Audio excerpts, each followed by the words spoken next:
घने जंगल में बरगद के बड़े पेड़ के नीचे गोरी कवि बैठी हंडिया में चम्मच हला रही थी। पेड़ के ऊपर गोरी कवि का पति कालू कौवा और जग्गू कौवा तिनकों के घोंसले में बैठे हुए थे। कालू कौवा झांक कर घोंसले से नीचे देखता है। गोरी, खिचड़ी कब बनेगी? बहुत भूख लगी है। जल्दी करो, जल्दी से खिचड़ी बनाओ। बस थोड़ा इंतजार करो। और जग्गू बेटा, जल्दी से नदी पर जाओ और अपनी प्लेट धो लाओ। थोड़ी ही देर बाद खिचड़ी बनने वाली है। पापा पापा, आज फिर चिड़िया से शरारत करते हैं, बहुत मजा आएगा। हाँ जग्गू बेटा, जब तुम्हारी मम्मा चिड़िया को डांटती है तो मुझे बहुत अच्छा लगता है। मैं तो खूब हंसता हूँ जब तुम्हारी माँ रानो चिड़िया को खरी खोटी सुनाती है। साथ वाले पीपल के बड़े पेड़ पर रानो चिड़िया का तिनकों का घोंसला था, जिसमें रानो चिड़िया अपने दो छोटे छोटे बच्चों के साथ बैठी हुई थी। मम्मा, खुशबू आ रही है। आज फिर गौरी कवि कुछ अच्छा बना रही है। देखो, मैं अपने बच्चों के लिए दाना ले आई थी। लो मेरे बच्चों, दाना खा लो और अपना पेट भरो। दूसरों के भोजन पर नजर नहीं रखते। जो अपने घर में रूखा सूखा हो वही खाकर पेट भर लेते हैं। लेकिन मम्मा, हमारे घर में मीठा क्यों नहीं पकता? गौरी आंटी तो हर रोज मीठा पकाती है। तभी जग्गू कौवा घोंसले के पास आकर बैठता है और रानो चिड़िया से कहता है। आंटी आंटी, मेरी मम्मा ने आप सबकी दावत की है। आप जल्दी से आ जाएं और हमारे घर आकर मीठी खिचड़ी खा लें। जग्गू बेटा, क्या आपको आपकी मम्मा ने भेजा है? जी जी आंटी, मैं तो नदी से अपनी प्लेट धोने जा रहा था। मुझे मम्मा ने कहा कि आपको भी बता दूं, आप भी आकर मीठी खिचड़ी खा लें। जग्गू कौवा प्लेट उठाता है और नदी की तरफ चला जाता है। कुकू बेटा, देखें आपकी चोंच कितनी गंदी है। गौरी आंटी क्या कहेंगी? और गुड़िया बेटी, आप भी अपनी आंखें साफ करें। रानो चिड़िया पीपल का पत्ता तोड़ती है और अपने बेटे की चोंच साफ करती है। गुड़िया भी अपनी आंख साफ कर लेती है। गौरी कवि खिचड़ी की हंडिया उठाती है और घोंसले के पास ले आती है। ये जग्गू अभी तक नहीं आया, खिचड़ी ठंडी हो जाएगी। मैंने कहा था जल्दी आ जाना। तभी दूसरी तरफ से जग्गू कौवा भी आ जाता है। रानो चिड़िया भी अपने दोनों बच्चों को लेकर वहां पहुंच जाती है। शुक्रिया गौरी बहन, आपने हमें मीठी खिचड़ी खाने के लिए बुलाया। मेरी बेटी बहुत जिद कर रही थी। आप जब भी खिचड़ी बनाते हो, मेरी गुड़िया को तो खुशबू से ही मालूम हो जाता है कि आपने खिचड़ी बनाई है। गौरी कवि हैरानी से रानो चिड़िया की तरफ देखे जा रही थी। क्या कहा? मैंने तुम्हें बुलाया है? मैंने कब बुलाया तुम्हें? जग्गू अभी थोड़ी देर पहले मेरे पास क्या था। जग्गू ने मुझे बताया कि आप मुझे बुला रही हैं। आपने कहा कि आकर मैं खिचड़ी खा जाऊं। झूठ मम्मा, चिड़िया आंटी झूठ बोल रही है। मम्मा, आंटी खिचड़ी खाने के लालच में मुझ पर झूठा इल्जाम लगा रही है। कालू कौवा गौरी कवि और जग्गू कवि के पीछे बैठा शैतानी हंसी हंस रहा था। जग्गू बेटा, आपने ही तो मुझे कहा था कि मैं आकर खिचड़ी खा जाऊं। आपने ही तो मुझे बताया था कि मम्मा बुला रही है। चिड़िया, हमारे खाने का मजा खराब मत करो। चलो भाग जाओ यहाँ से। अगर मुझे गुस्सा आ गया तो मैं तुम्हें धक्का देकर पेड़ से नीचे गिरा दूंगी।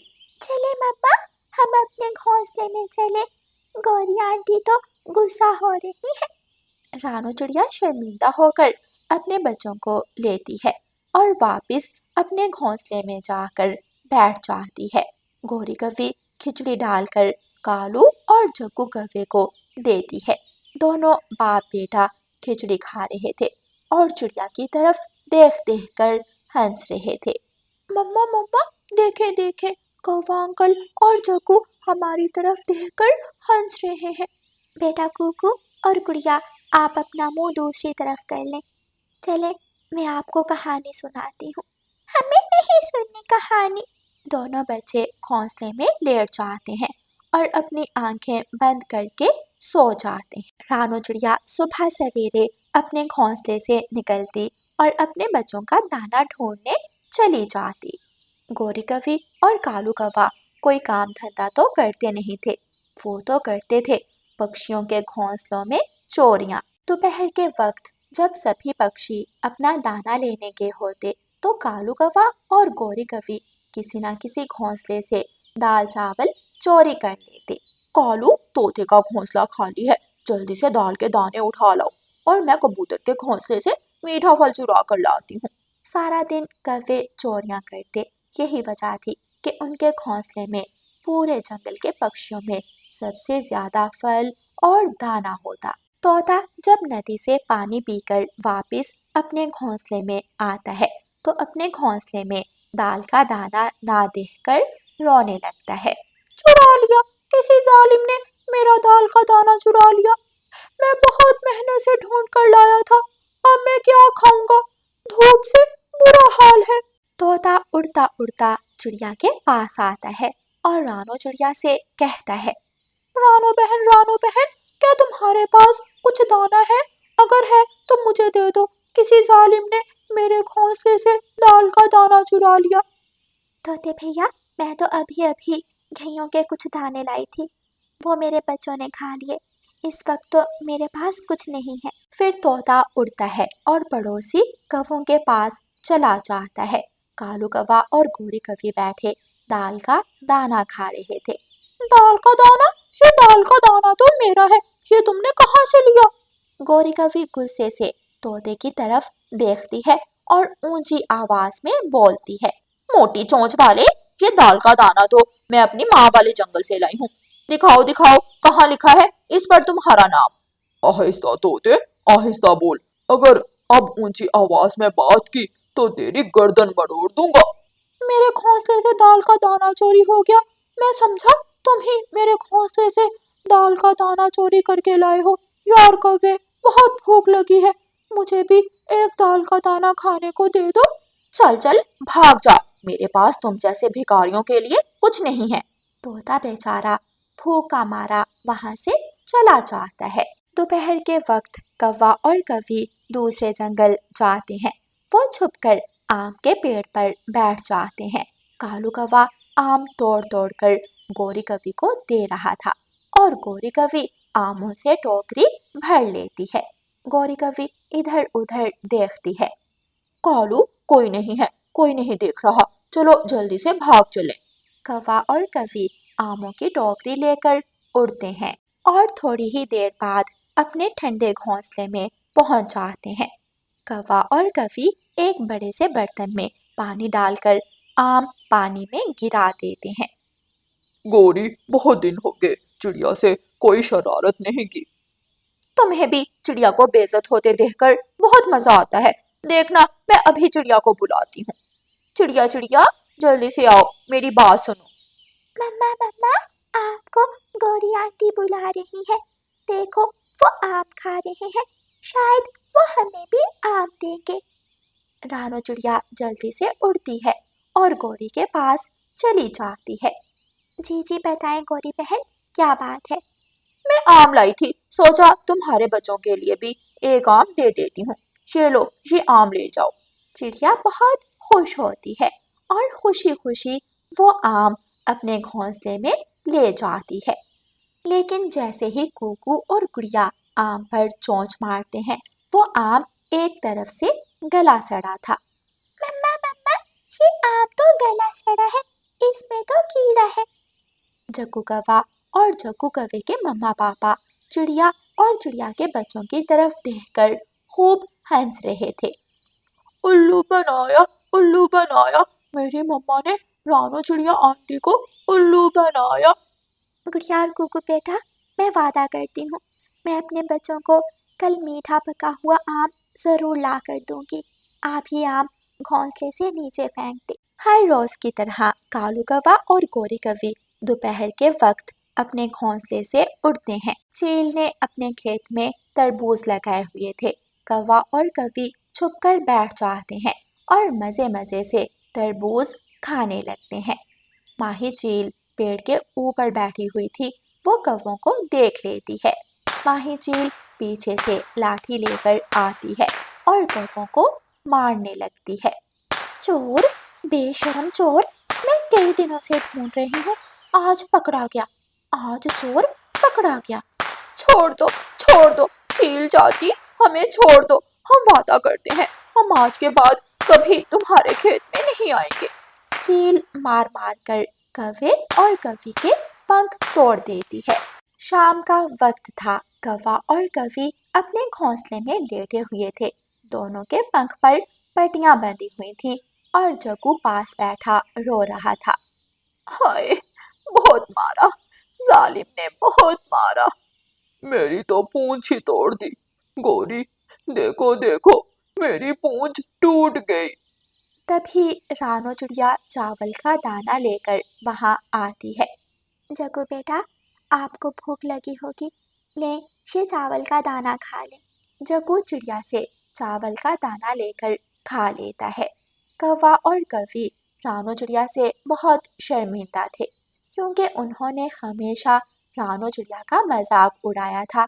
लेकिन आज उनके बेटे की भूख रानो चिड़िया ने मिटाकर कौवों का दिल जीत लिया था। चिड़िया बहन, जंगल के सभी पक्षी रानो चिड़िया के दोस्त थे, क्योंकि रानो चिड़िया अच्छे बुरे समय में सबकी मदद किया करती थी। तोते भैया, आप कहाँ थे? कितने दिन हो गए, मैंने आपको देखा ही नहीं। क्या दूसरे जंगल गए हुए थे? नहीं नहीं रानो चिड़िया, मैं इसी जंगल में था, बस काम में मसरूफ था। अच्छा, याद रखना, कल पूनम की रात है और आपको अच्छी तरह मालूम है, हर पूनम की रात में सभी दोस्तों को अपने घर दावत पर बुलाती हूँ मैं। आप भी जरूर आना। हाँ हाँ, क्यों नहीं रानो चिड़िया, ये परंपरा कायम रहेगी। हम सब कल जरूर आएंगे और मिल बैठकर गपशप लगाएंगे। फिर रानो चिड़िया कबूतर के पास जाती है। कबूतर भैया, कल पूनम की रात है, सब दोस्त मेरे घर में इकट्ठे होंगे। मैं सबको दाना खिलाऊंगी और मिल बैठकर बातें करेंगे। रानो चिड़िया, तुम्हारा बहुत बहुत शुक्रिया। मुझे तो पूनम की रात का बेचैनी से इंतजार रहता है। यही एक बहाना होता है मिल बैठकर बातें करने का, वरना आज के दौर में किसी के पास टाइम ही नहीं। ठीक है कबूतर भैया, अब मैं चलती हूँ। मैंने तोते को बता दिया है, अगर बुलबुल मिले तो आप बुलबुल को भी बता देना। रानो चिड़िया अपने घर की साफ सफाई करती है। मम्मा, क्या आज हमारे घर मेहमान आ रहे हैं? आज नहीं, कल गुड़िया बेटी, कल पूनम की रात है। हाँ मम्मा, मैं भूल गई थी, पूनम की रात आपके सभी दोस्त हमारे घर आते हैं और हम सब मिल बैठकर दाना खाते हैं और खूब गपशप लगाते हैं। मम्मा, क्या छोटा मिट्ठू भी आएगा? हाँ गुड़िया बेटी, सब आएंगे और हम सारी रात बैठकर बातें करेंगे। गौरी कभी उसी जंगल में रहती थी। वो रानो चिड़िया से बहुत जलती थी और हर वक्त रानो चिड़िया को नीचा दिखाने के चक्कर में रहती थी। कालू जी, वो छोटी चिड़िया हर पूनम की रात पक्षियों को अपने घर बुलाती है, कुछ सूखा दाना खिलाकर उनसे अपनी तारीफ करवाती रहती है। गोरी, तुम्हारी बात तो ठीक है, सभी रानो चिड़िया करते हैं, कोई हमारा नाम नहीं लेता। कभी किसी ने ये नहीं कहा कि जंगल में गोरी भी रहती है या कालू कौवा भी।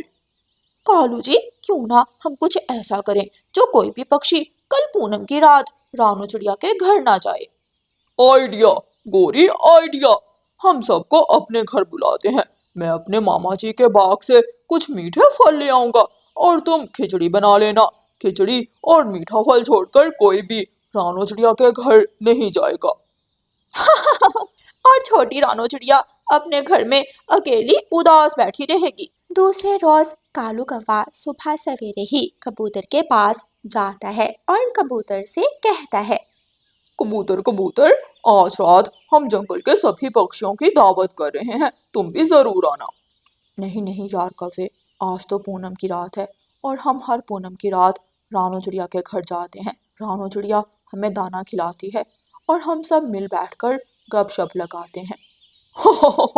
दाना, सूखा दाना, कबूतर यार, छोड़ो सूखे दाने को, आज मेरे घर आना। तुम्हारी भाभी ने सबके लिए खिचड़ी बनाई है और मैं मीठे फल लेने जा रहा हूँ, बहुत मजा आएगा। ऐसा कहते हुए कौवा वहां से चला जाता। तोते, तुम तो सोच में पड़ गए, इसमें सोचने वाली क्या बात है। छोड़ो सूखे दाने को, मेरे घर आना, मैं तुम्हें खिचड़ी खिलाऊंगी और मीठे फल भी। लेकिन लेकिन गौरी कौवी, मैं सोच रहा था कि रानो चिड़िया हर बार पूनम की रात हमें अपने घर बुलाती है, वो क्या सोचेगी कि हमने मीठे फल और खिचड़ी के लालच में उसे छोड़ दिया। सोच लो तोते, सब आएंगे, एक तुम ही सूखा दाना खाओगे। अगर जाना हुआ तो चले जाना चिड़िया के घर। नहीं नहीं, मैंने ये कब कहा, मैं आऊंगा, ठीक है, मैं जरूर आऊंगा। गौरी कवि जंगल के सभी पक्षियों को बता देती है कि आज सब गौरी कवि के घर आए। गुड़िया बेटी, कल मैंने घर की सफाई तो कर ली थी, आ मटके से दाना निकाल कर साफ कर लें, और मैं बूढ़ी माँ जी को बताती हूँ। बूढ़ी माँ जी हर बार भूल जाती हैं। ठीक है मम्मा, मैं दाना साफ कर लेती हूँ, और आप बूढ़ी चिड़िया माँ को बताएं। कालू कौवा अपने मामा जी के बाग से कुछ फल तोड़ता है और वापस घर आ जाता है। गौरी कवि भी रसोई में खिचड़ी बना रही थी। गौरी, क्या बता दिया सबको? हाँ, मैंने सबको बता दिया। क्या तुमने कबूतर और बुलबुल को बता दिया था? हाँ हाँ, मैंने भी सबको बता दिया है। ऐसे ही रात हो जाती है। रानू चिड़िया अपने दोस्तों का इंतजार कर रही थी, लेकिन अभी तक कोई भी दोस्त रानू चिड़िया के घर नहीं आया था। गुड़िया बेटी, पहले तो अब तक सभी आ जाते हैं, लेकिन आज कोई भी नहीं आया। मैं बाहर जाकर देखती हूँ, ऐसा ना हो कि सब भूल गए हों। मम्मा, भूलने की क्या बात है, आसमान पर पूनम का चांद पूरी तरह चमक रहा है। सबको मालूम है आज पूनम की रात है, और पूनम की रात सभी पक्षी हमारे घर आते हैं। वो देखो गुड़िया बेटी, तोता जा रहा है। मम्मा चिड़िया खिड़की से तोते को जाता हुआ देखती है और जल्दी से घर से बाहर आकर तोते को आवाज देती है। तोते भैया, कहाँ जा रहे हैं? रानू चिड़िया, मैं कालू कौवे और गौरी कवि के घर जा रहा हूँ। लेकिन आज हम सब ने तो मेरे घर में इकट्ठे होना था। मैंने दाना साफ कर लिया है, आज हम सब ने इकट्ठे दाना खाना था। माफ करना रानू चिड़िया, हम तुम्हारा सूखा दाना नहीं खा सकते। आज कालू कौवे ने हमारी दावत की है। कालू कौवे ने हमारे लिए खिचड़ी बनवाई है और मीठे फल भी लाया है। ये सुनकर रानू चिड़िया उदास हो जाती है। तो क्या मीठे फल और खिचड़ी खाने के लालच में आज आप सब मेरे घर नहीं आओगे? मैं तो नहीं आऊंगा, और शायद कबूतर भी ना आए, बाकी किसी का मुझे नहीं मालूम। तोता वहां से चला जाता है। तोते के पीछे ही तेजी से उड़ता हुआ कबूतर भी गुजर जाता है और सीधा कौवों के घर की तरफ चला जाता है। रानू चिड़िया अपने घर के बाहर उदास बैठी थी और रो रही थी। मैं कई सालों से पूनम की रात अपने दोस्तों की दावत करती आई हूँ, लेकिन आज सबने मुझको छोड़ दिया। सबने मीठा फल और खिचड़ी खाने के लालच में मुझे अकेला छोड़ दिया। रानू चिड़िया जल्दी से उड़ती है और बूढ़ी चिड़िया के पास जाती है। बूढ़ी चिड़िया अपने तिनकों के घोंसले में बैठी हुई थी। माँ जी, पूनम की रात शुरू हो गई है, मैं आपका इंतजार कर रही हूँ, आप अभी तक क्यों नहीं आई? चिड़िया बेटी, मेरी चोंच कमजोर हो गई है, मैं सूखा दाना नहीं खा सकती। आज कौवों के घर दावत है, कौवों ने सबके लिए खिचड़ी बनाई है, मैं भी वहां जा रही हूँ। माँ जी, आप भी लालच में आकर मुझे छोड़ गई। आप तो सबसे पहले मेरे घर आकर बैठ जाती थी। एक तरफ खिचड़ी और मीठा फल मिल रहा है, खिचड़ी और मीठा फल छोड़कर तुम्हारा सूखा दाना कौन खाएगा चिड़िया? रानू चिड़िया निराश हो जाती है और अपने घर चली जाती है। मम्मा, चुप कर जाए, आप रो क्यों नहीं है? बेटी, मैं इसलिए रो रही हूँ कि लालच में सबने मुझे छोड़ दिया। सभी पक्षी गौरी कवि और कालू कवि के घर इकट्ठे हो जाते हैं। गौरी कवि कालू कवि को रसोई में ले जाती है और उससे बात करती है। कालू जी, सबने चिड़िया को तो छोड़ दिया, अब ये दोबारा सब पक्षी रानू चिड़िया को मुंह दिखाने लायक नहीं रहे, क्योंकि इन्होंने अपना लालच रानू चिड़िया को पूरी तरह दिखा दिया है। तो फिर क्यों ना इन्हें अपने घर से निकाल दें, खिचड़ी खुद खाएं और मीठे फल भी खुद खाएंगे। क्या जरूरत है इन सब पक्षियों का पेट भरने की?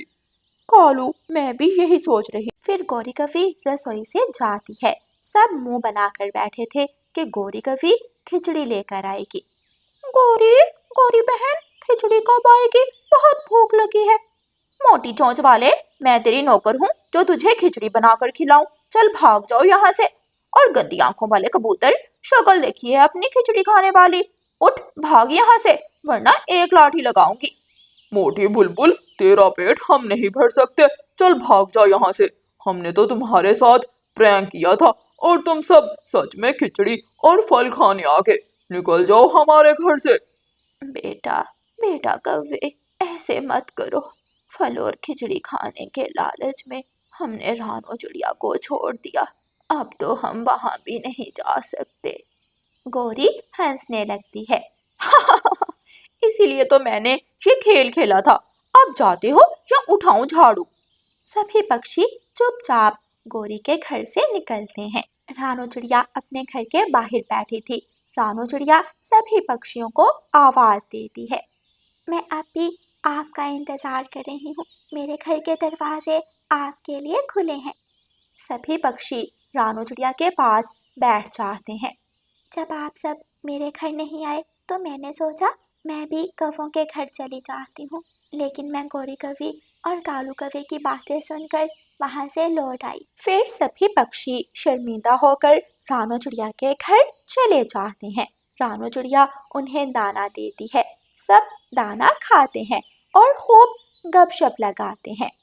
मेरे दोस्तों, हम सब यहाँ खाने के लिए इकट्ठे नहीं होते। ये तो सिर्फ एक मिल बैठकर बातें करने का बहाना है। पक्षी रानो चिड़िया से शर्मिंदा थे, लेकिन रानो चिड़िया बहुत दयालु थी। रानो चिड़िया ने सबको माफ कर दिया था।